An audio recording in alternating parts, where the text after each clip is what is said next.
Durante os anos de 1984 e 1985, cerca de 15 vítimas foram encontradas mortas, algumas dentro da segurança de seus próprios lares. Todos esses crimes se conectavam a apenas um autor. Hoje, contarei a vocês uma das mais terríveis histórias da Califórnia e dos Estados Unidos. Richard Ramirez, The Night Stalker. Ricardo Levia Munhoz Ramírez nasceu em El Paso, no Texas, em 29 de fevereiro de 1960. Era o mais novo de 5 filhos, de Julian Ramírez e Mercedes Munhoz.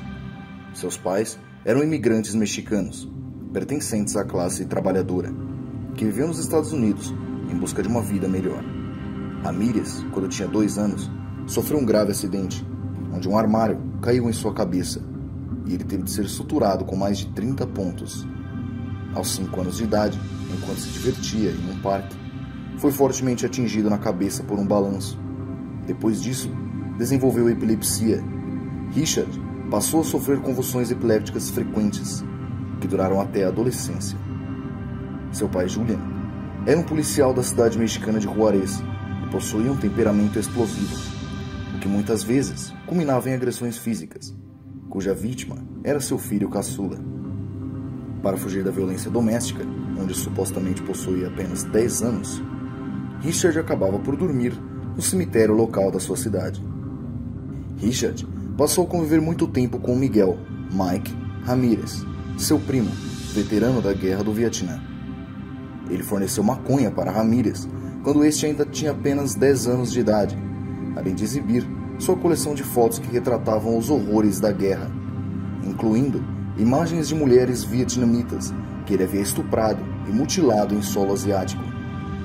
Em 73, quando tinha apenas 12 anos de idade, Richard Ramírez testemunhou seu primo Mike atirar no rosto de sua esposa, Jessie, com um revólver 38, após uma briga doméstica. Após esse episódio, Richard se mudou com sua irmã mais velha, Ruth, e seu marido Roberto, este que fornecia LSD ao jovem cunhado. Nessa época, Richard pouco ia à escola.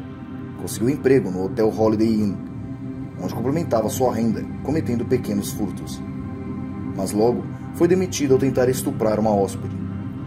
A acusação não foi levada adiante, pelo fato da vítima não ter retornado à cidade de El Paso para testemunhar contra Richard Ramírez. Após esse episódio, ainda foi preso por outras 2 vezes, sob a alegação de posse de substância ilícita, mesma época em que abandonou a escola.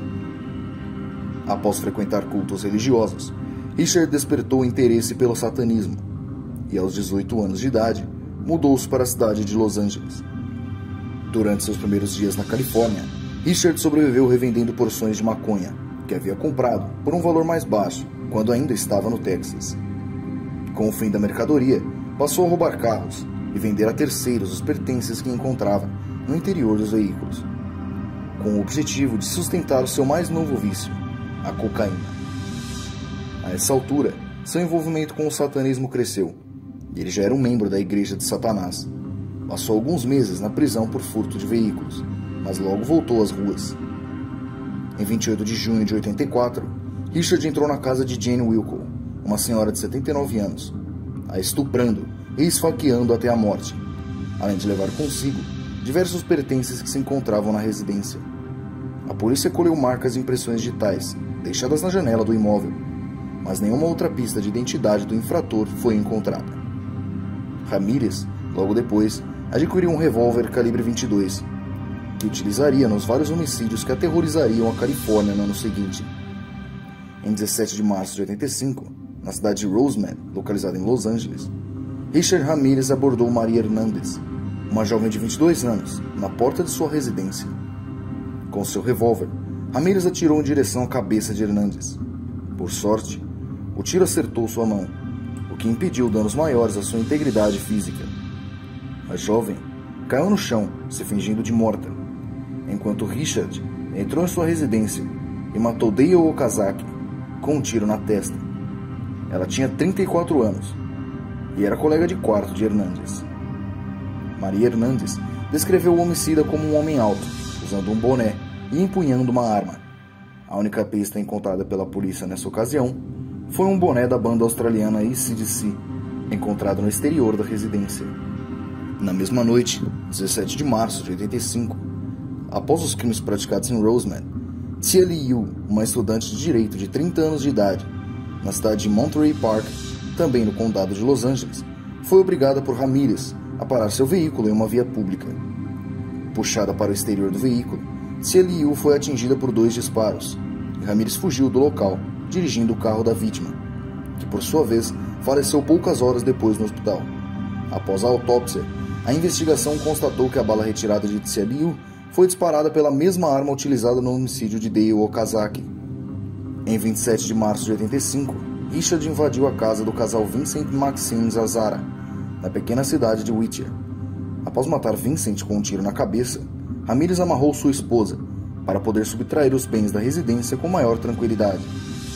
Porém, Maxine se libertou e, empunhando uma espingarda que estava escondida debaixo da cama, tentou atirar em Ramirez. Porém, a arma estava descarregada e Richard a alvejou sem piedade. Os corpos foram encontrados pelo filho do casal. Maxine estava despida, além de ter tido seus olhos retirados e apresentar sinais de ferimentos nas regiões da face, pescoço, abdômen e virilhas, provocados por uma faca retirada da cozinha do casal. Na região torácica, possuía um ferimento na forma da letra T. A autópsia revelou que, assim como seu cônjuge, Maxine foi baleada no crânio, sofrendo morte instantânea. Todos os ferimentos foram realizados após a morte. A polícia estava confusa, já que desconfiava da existência de um serial killer, mas as vítimas eram diferentes, assim como o modus operandi, o que não é muito comum, já que assassinos em série normalmente possuem um padrão em suas ações. Em 14 de maio de 85, em Monterey Park, Richard entrou na casa dos idosos William e Lillian Doyle. William foi executado na cama e, após roubar os pertences do casal, Lillian, portadora de necessidades especiais, foi estuprada e espancada, mas teve sua vida poupada, e assim foi capaz de descrever as características físicas de Ramirez. Uma pegada deixada no jardim da residência dos Doyle foi compatível com a pegada deixada em um homicídio anterior, o que confirmou a suspeita de que se tratava de um serial killer.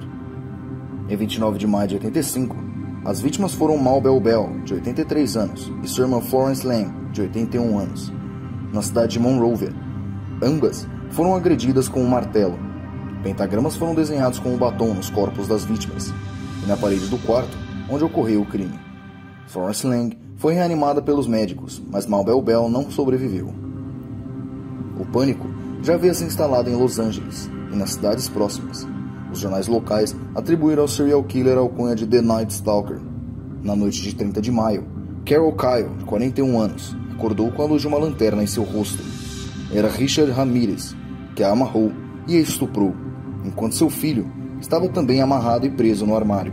O perseguidor da noite foi embora, poupando a vida de Carol e seu filho, que conseguiu se libertar e ligar para a polícia, descrevendo o agressor como um homem alto, de cabelos negros e de origem hispânica.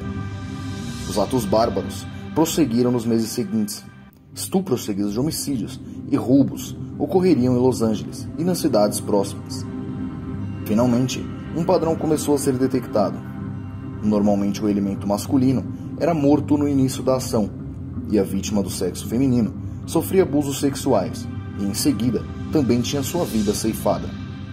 Um retrato falado foi divulgado pelas autoridades, e a população amedrontada comprava cães de guarda, em uma tentativa desesperada de afugentar o perseguidor da noite. Todas as residências seguiam as orientações das autoridades, trancar portas e janelas, além de aumentar a iluminação interna nos imóveis durante o período noturno.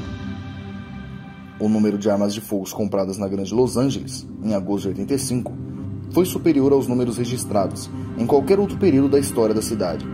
Ninguém queria ser a próxima vítima. Em 8 de agosto, Richard matou Elva Zabelhoff com um tiro no crânio e estuprou sua esposa, Sakina Abelhoff, na residência do casal. Após esse ataque, Ramirez decidiu sair de Los Angeles e levar sua onda de crimes para São Francisco, onde não demorou a fazer novas vítimas, Peter Pan e sua esposa, Barbara Pan. Peter morreu com um tiro na cabeça e Barbara, após ser estuprada, também foi atingida com um tiro em seu crânio. Apesar de sobreviver, Bárbara permaneceu com graves sequelas, repetindo o que fez em outras cenas de crimes. Ramirez desenhou um pentagrama na parede do quarto, utilizando um batom. A assinatura satânica chamou a atenção das autoridades de São Francisco, que em uma coletiva de imprensa divulgaram todas as informações possíveis do suspeito. Isso fez com que Ramírez retornasse a Los Angeles, mas não sem antes se desfazer de seu par de tênis, que havia deixado pegadas nas cenas do crime, e o seu revólver calibre 22. Ambos foram arremessados do Golden Gate, na Baía de São Francisco. Novamente, em Los Angeles, Ramírez se dirigiu a Mission Viejo, na noite de 24 de agosto, onde matou Bill Cairns e estuprou sua namorada por várias vezes. Ao terminar o ato, obrigou a vítima a jurar seu amor por Satanás, e assim ela o fez, com medo de se tornar mais uma vítima fatal. O perseguidor da noite já possui em seu histórico 34 ataques, onde praticou, dentre outros crimes, um número de 14 homicídios. Um vizinho de Bill Cairns contou à polícia que avistou um veículo rondando a vizinhança na noite do crime, informando a placa às autoridades. A polícia de Los Angeles verificou que o veículo, um Toyota 76, de cor laranja, havia sido furtado. Após 2 dias, o carro foi localizado, e após inúmeras perícias no veículo, foi encontrada uma impressão digital no espelho retrovisor. A impressão digital foi identificada como pertencente a Ricardo Levia Munhoz Ramírez, mais conhecido como Richard Ramírez. Em um momento posterior, verificou-se que a impressão digital era compatível com as impressões deixadas em diversas cenas de crimes do perseguidor da noite. No verão de 85, teve início a até então maior caçada humana da história do estado da Califórnia. Richard não sabia que seu nome e sua imagem estavam sendo divulgados, pois estava no Arizona visitando um parente. Um funcionário de uma empresa de ônibus procurou a polícia e informou que Richard Ramírez havia viajado para a cidade de Phoenix, mas havia comprado uma passagem de volta. A polícia montou um cerco na rodoviária, aguardando o retorno de Ramírez, que ao chegar, viu sua foto nos jornais, em uma loja da rodoviária. Uma funcionária de origem latina, ao avistá-lo, começou a gritar: "El Matador! El Matador!". Richard fugiu, correu por 3 km em direção ao leste de Los Angeles, enquanto mais de 40 viaturas faziam uma varredura na região. Ao tentar roubar o carro de uma moradora da região, os vizinhos o perseguiram e o agrediram. Já imobilizado, chamaram a polícia. O perseguidor da noite havia sido preso. Após sua prisão, Richard Ramírez invocou seu direito ao silêncio. Durante seu julgamento, não demonstrou em momento algum arrependimento pelos crimes cometidos. Quando ocorria a exibição das fotos das vítimas, ele gargalhava, ofendia os presentes, ria para as famílias das vítimas e gritava frases como "Viva Satã", além de ostentar um pentagrama desenhado em sua mão. Ramírez rejeitou uma série de defensores públicos e aceitou ser defendido por 2 advogados inexperientes, que, alegando uma suposta estratégia, não arrolaram nenhuma testemunha de defesa. Enquanto isso, um grupo de mulheres passou a comparecer aos julgamentos vestindo roupas pretas. Eram fãs do perseguidor da noite. Em 20 de setembro de 89, após a oitava de 165 testemunhas, o perseguidor da noite foi declarado culpado dos delitos a ele imputados. Em 7 de novembro de 89, foi sentenciado à pena de morte na câmara de gás. Na prisão, Richard recebia inúmeras cartas e visitas de fãs. Iniciou um relacionamento com Doreen Lioy, uma de suas admiradoras, com quem casou-se em 1996, na prisão estadual de San Quentin. O Supremo Tribunal da Califórnia indeferiu seus pedidos em 2006, mantendo suas condenações e sua pena de morte. Richard alegava que não foi bem avaliado psiquiatricamente e que os advogados que o defenderam não preenchiam os requisitos mínimos exigidos.